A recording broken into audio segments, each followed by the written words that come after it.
Welcome. Come on in. Come on in. You are about to see the middle of a conversation of the functional medicine root causes of constipation, way beyond fiber and fluid, but actual root causes. And in talking with practitioners, I've understood that constipation is one of the hardest things for people to overcome. And it is the number one thing that we reverse in my practice. This mentorship was born just out of this feeling like I'm supposed to impact more people. So my wait list, I was booked out for 4+ months, couldn't bring people onto my team fast enough. And just really knowing that there are more people that are struggling more than ever with gut issues. And there needs to be better practitioners who actually understand what's happening. And the only way that that is going to happen is if somebody is sharing their processes with them. If somebody is sharing the deep, nitty-gritty, nerdy science behind every aspect of gut health.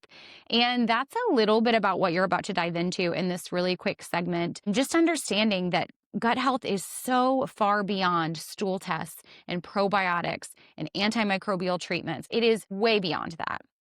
And I hope that this discussion helps you understand how complex things are and hopefully opens your eyes into a complete world of gut health that perhaps you know nothing about. And although that can feel really scary, it should feel really empowering too. Or if you find yourself listening to this discussion and you are nodding your head constantly, which you will see some of my mentees do, then I would really encourage you to get on my waitlist for the next cohort of my mentorship program. We're in the middle of the very first cohort of this mentorship right now. We will wrap up in January, and spring of 2026 is when the next round of the mentorship will be coming. And I'm so excited. There are already more people on the waitlist than I will be able to let in. So make sure you are prompt with that. All communication about when applications will open, details about dates and pricing, that will all go directly to the waitlist first before everyone else. So I hope you enjoy this discussion. Grab yourself a matcha, and as always, get curious and ask questions. I hope you enjoy. This is the last section that we're going to talk about before we wrap up today. This is dysbiosis, ignoring that methane. Like, let's say we rolled out that methanogens were a thing. Methane gas is not the issue here. This would be all the other types of dysbiosis. So patterns you might see on a stool test would be low butyrate producers. So be thinking Faecalibacterium, Roseburia, Eubacterium. Those are the big butyrate producers. Low bifidobacterium as well. Elevated proteobacteria like Pseudomonas, Escherichia, Helicobacter, so like H. pylori. When you hear proteobacteria, I need you to think inflammation LPS. It should be synonymous. So proteobacteria, why is their gut so inflamed? The proteobacteria is causing more inflammation. Lipopolysaccharide, which again, lipopolysaccharide should make you think saturated fat, systemic inflammation, all of those things. Let's see, and reduced diversity. So those are the types of patterns you would see if dysbiosis was the cause of their constipation. Again, ignoring, let's say methanogens were 0. That was ruled out. These are all the other things that can cause it. So again, why does this cause constipation? Butyrate. I want to scream out. I think I'm going to get a shirt that says butyrate because it's my favorite thing. But that is really the root cause. That is why that dysbiosis causes constipation, is because of the lack of butyrate. So while EMO, here it is. So intestinal methanogen overgrowth, that's methane dominant SIBO. It's not really SIBO. We'll talk about that. So SIBO actively slows motility because of the overgrowth. But dysbiosis causes slow motility because of a lack of a byproduct. So it's like a roundabout way that it's causing constipation, whereas methane dominant SIBO is directly causing constipation. It's just something I want you to understand, not necessarily a concept you need to explain to clients. But again, I want you guys to be super well informed. So many bacteria are obligate anaerobes. And this is, again, such an important concept that if you understand these types of concepts, it will change everything about how you read stool tests. Many beneficial bacteria, obligate anaerobes, meaning oxygen is toxic to them. So they need very minimal oxygen in order to grow.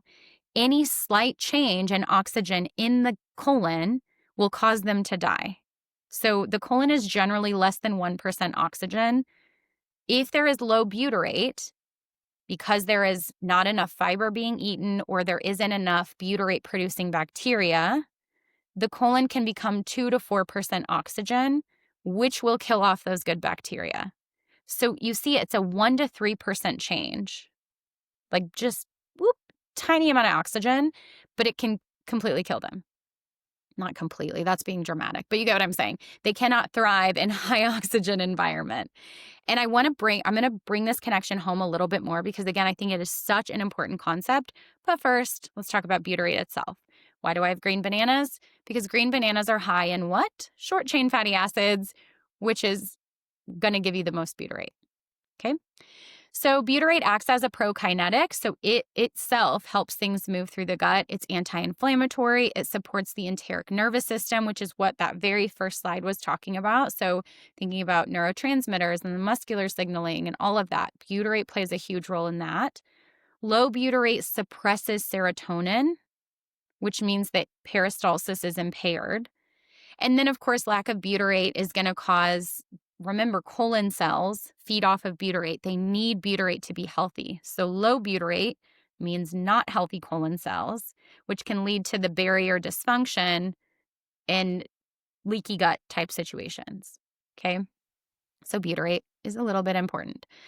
So going back to this of like this connection, that low oxygen thing, again, I want to bring this home for you guys. So in a good scenario, we have a very healthy microbiome. We have great butyrate producers. We have a ton of Faecalibacterium. It's taking up 15% of our gut. We're really happy with it. So we have adequate butyrate production from those good bacteria, right? Good bacteria eat short chain fatty acids or eat fiber, resistant starch. You get adequate butyrate. The colon cells oxidize butyrate. In that process of oxidation, they consume oxygen. So all those remember organic chemistry? This is where it comes in. So butyrate oxidation consumes oxygen, meaning that it takes oxygen out of the lumen of the gut, which creates physiological hypoxia, meaning there's low oxygen in the colon, which creates an anaerobic environment, which means that those obligate anaerobes, those good bacteria, thrive because the oxygen that was in the gut is being consumed by the colon cells eating the butyrate. They don't eat it, but you get it. Does that make sense? Again, these are some of the concepts that I want you to sit with when we're off this call, because you might just have to like sit and do it at your own pace and like read it and visualize it. Okay, that's healthy environment. Now let's look at if there is not enough butyrate. So this could be a situation where you're not eating enough fiber, you're on the carnivore diet, you're on keto, whatever it is, or you don't have adequate butyrate producers. Your Faecalibacterium is low, Roseburia is low, Eubacterium is low. Either of those scenarios is going to lead to inadequate butyrate. Then the colonocytes, because there's not butyrate to consume, they can shift to glucose oxidation. So they say, we don't have enough butyrate, fine, we'll have glucose. But glucose oxidation takes less oxygen consumption. If they're pulling less oxygen out of the gut, there's more oxygen in the colon. Higher oxygen in the colon creates that microbial shift because it kills off Faecalibacterium, Roseburia, and Eubacterium. And these bugs thrive in higher iron, higher oxygen. E. coli, Klebsiella, Enterobacter, Citrobacter, oral bacteria like strep and Haemophilus. If you see these in your gut, it means you have excess oxygen in the colon. And if you have excess oxygen, so if you see this pattern, if you do a stool test and you see an overgrowth of proteobacteria and a decrease in butyrate producers, you should be thinking, okay, there's excess oxygen in the colon, but why? Well, that means that the colonocytes are probably using glucose versus butyrate. Okay, but why? Oh, it's because this client doesn't have adequate Faecalibacterium. It doesn't have adequate bugs that are creating butyrate, or the client isn't eating enough fiber or resistant starch to create enough butyrate. So you see how you kind of work backwards? And do you see how this is why people can't read a stool test? Because this is completely missing. Nobody is talking about this. And it is everything. Like, this is everything. Generally, you look at a stool test and you might see, oh, E. coli is high. Yeah, we could take an antimicrobial for that. You see how that wouldn't work? This is the point. And again, this is why my success rate is so high with clients, because you have to change the environment. The question isn't which antimicrobial do we use. The question is, what is going on in the environment that is allowing this bacteria to overgrow? So you can take an antimicrobial all you want and you will feel better. But if the oxygen level in your colon is still high, it's all going to come back. Which is why people say SIBO is the hardest thing. It comes back. It's the hardest to kill. It comes back no matter what you do. And it's like, no, you just have to understand what environment allowed SIBO to happen? What environment allowed this gut environment to shift in this way? This is, again, also why probiotics don't heal people. Because like, that's not the point. You can take a probiotic all you want, but if you're taking a probiotic with Faecalibacterium and your oxygen level in your gut is 4%, it's a complete waste of money. Complete waste of money. Like, you might as well just, throw it in the trash, because it doesn't matter. You have to pay attention to the gut environment. Isn't this cool? This is why, like, I've been telling you, when I was making this, I was like, I'm so excited to talk about this because it's so important. And it's like, it feels like the missing link, doesn't it? Like, when you see these things, you're like, oh my gosh, it makes so much sense. And how come nobody told me? you know? And I think this, again, this is the point that I wanted, like, for this mentorship too, is like, people are talking about constipation and it's hard to fix. Well, nobody's talking about this. And this is just one component.